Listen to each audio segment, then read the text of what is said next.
Cañueto, soy profesora adjunta de la asignatura Problemática Educativa. Trabajo con el doctor Luis Porta y con su equipo desde hace 20 años.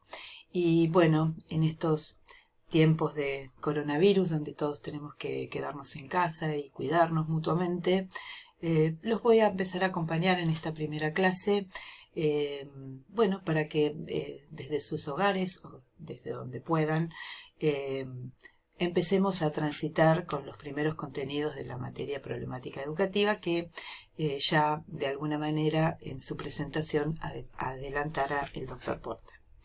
Bueno, vamos a empezar con el primer núcleo de la materia, que se denomina Contextos, Modernidad, Pedagogía y Sociedad, una dimensión sociohistórica de algunos problemas contemporáneos de la educación. En realidad, lo que vamos a trabajar en esta primera clase tiene que ver con conceptos y categorías que ustedes ya empezaron a transitar, si es que algunos lo hicieron y otros recién lo van a empezar ahora, o sea que no hay ningún inconveniente, en la actividad especial virtual que la asignatura y que el equipo colgó en estos días para que, bueno, fuesen observando, fuesen leyendo los primeros textos, los textos de Grinberg y los textos de Beers y Abreu. Bueno, básicamente, como les decía, en esta primera clase vamos a tratar dos temas. Uno tiene que ver con la configuración histórica del sistema educativo. Si bien vamos a hablar en un plano general, en este caso en particular, vamos a trabajar con el sistema escolar argentino y nos vamos a ubicar en una organización temporal desde finales del siglo XIX y ya para luego entrarnos en el siglo XX. Las categorías y conceptos que vamos a utilizar son las que de alguna manera les hago un punteo aquí en esta filmina. Es decir, vamos a trabajar con el Estado en función de las políticas públicas y las normativas que pone en juego en este proceso histórico, el concepto de gobierno, de cultura, sociedad, hegemonía, gubernamentalidad y poder. Y fundamentalmente el concepto de dispositivo pedagógico moderno. Vamos a trabajar con la escuela, con la construcción de subjetividad y con los sujetos, ¿no? Con esos sujetos que se encuentran en toda y que podemos y que nos encontramos en toda actividad educativa o actividad pedagógica, es decir, con el sujeto que aprende y el sujeto que enseña. Es decir, entonces, bueno, esta sería de alguna manera un mapeo como para ir viendo de qué se trata la clase de hoy. Vuelvo a decirles, ustedes tienen, y aquí lo pueden ver, en la actividad especial que está linkeada, pueden entrar si no entraron todavía desde aquí también, y esto los llevará a los primeros dos textos. Bien. Cuando nosotros hablamos del surgimiento de la escuela moderna, bueno, lo primero que hacemos y que pretendemos en esta asignatura es desnaturalizar ese concepto que tenemos como que la escuela estuvo siempre allí. Como todos nosotros tenemos experiencia escolar, en tanto todos hemos pasado por ella, ¿no? Y en sus distintos niveles, es decir, se nos hace natural, pensamos que la escuela siempre estuvo allí. Bueno, un poco los textos que están como anticipando el tema de hoy, de alguna manera demuestran que no, que sí, lo que hubo han sido formas de educabilidad. Pero, ¿por qué nos detenemos en el surgimiento de la escuela moderna? Porque la escuela moderna tiene una característica que lo hace particular, que tiene que ver con que está pensada para todos y para todas también. Es decir, entonces, nos detenemos a pensar por qué la escuela moderna surge en un determinado periodo, en un determinado tiempo, en un determinado contexto histórico. Bueno, aquí de alguna manera yo les he hecho un punteo de cuál ha sido el marco en donde surge o donde se generan las condiciones de posibilidad para que la escuela moderna, entendida como la entendemos hoy, siga vigente. Primero, se construya, pero además siga vigente hasta hoy. Bueno, ese marco fue la revolución agrícola, que implicó básicamente las distintas revoluciones, ¿no? La conjunción de distintas revoluciones. La revolución agrícola, que implicó la emigración de los trabajadores rurales a las ciudades, y con eso la urbanización, ¿no es cierto?, de las grandes ciudades. La revolución industrial, obviamente, que generó la situación de un nuevo trabajador, ¿no?, que fue el obrero industrial.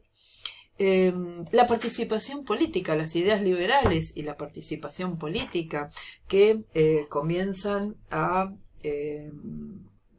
pelear, digamos, a luchar, ¿no?, y a tensionar por la obtención de derechos políticos que le eran vedados a grandes masas de población. Es decir, entonces, que también la idea de la posibilidad de elegir a los representantes, junto con estas dos revoluciones, más la revolución tecnológica que deriva en la posibilidad de generar nuevos campos de saber, y estoy pensando no solo desde la tecnología, que bueno, esto lo vemos a finales del siglo XIX con los distintos descubrimientos que se hacen, sino también la aparición de nuevas ciencias como las ciencias sociales, como la aparición también de la psicología, de la sociología, que vienen, ¿no es cierto?, a dar cuenta de explicaciones científicas de los distintos procesos históricos, económicos, sociales y culturales que se van produciendo.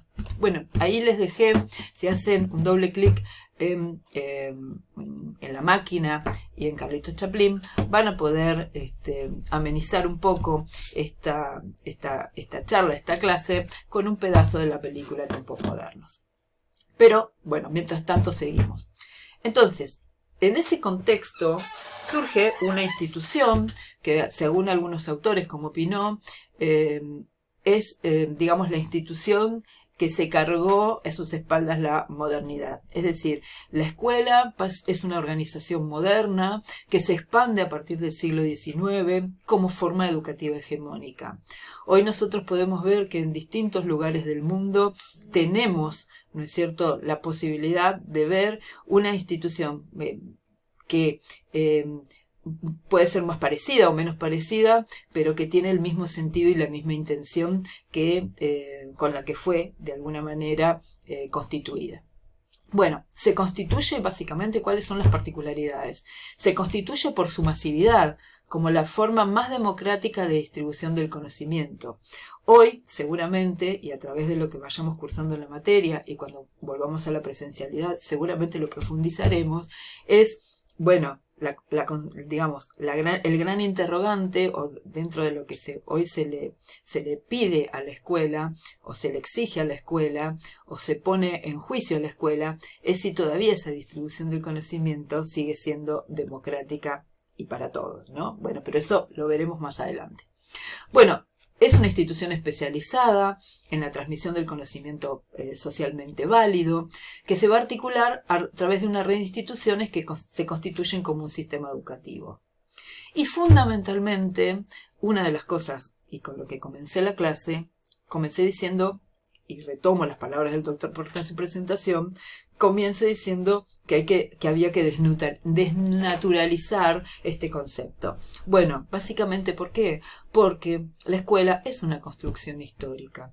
Es decir, la escolaridad es una empresa moderna. Es una institución, la escuela, que se erige con un sentido y con un propósito. De allí entonces que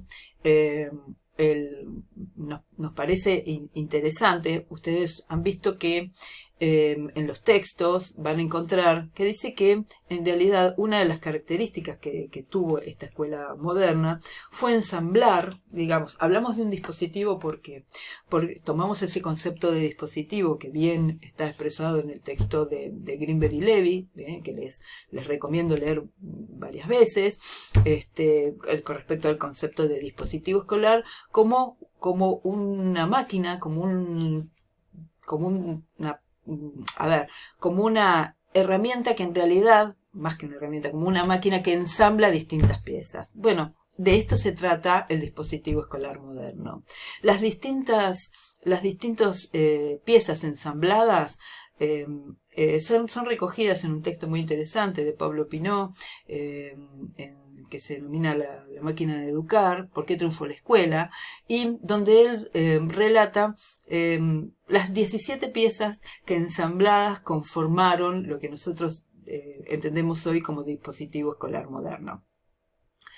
Algunas de ellas, por ejemplo, la homología entre la escolarización y los procesos educativos anteriores, es decir, las distintas formas de educar previas al siglo XIX, la matriz eclesiástica, caracterizada básicamente por el encierro, la regulación artificial que tienen las escuelas, por ejemplo, con sus propias efemérides, con sus propias reglamentaciones, que son solo de la escuela y que no podemos encontrar en otras instituciones modernas o en otras instituciones.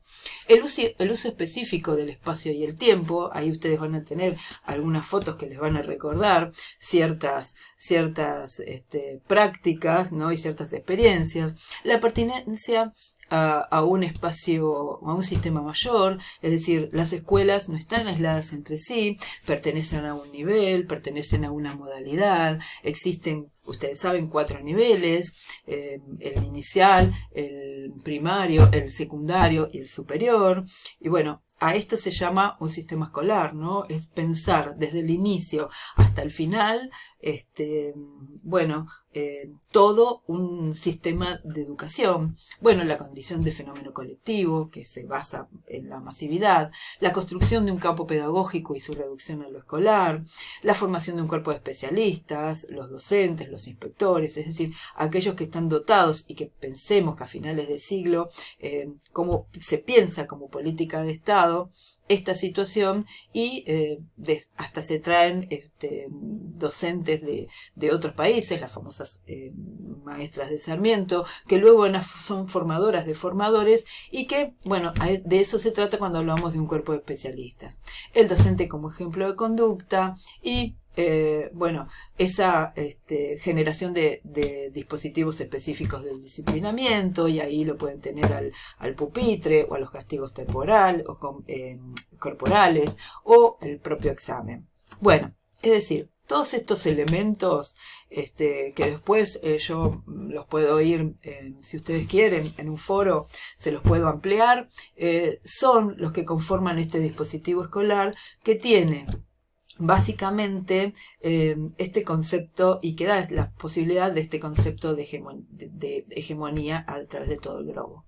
¿Por qué entonces se expande y triunfa la escuela?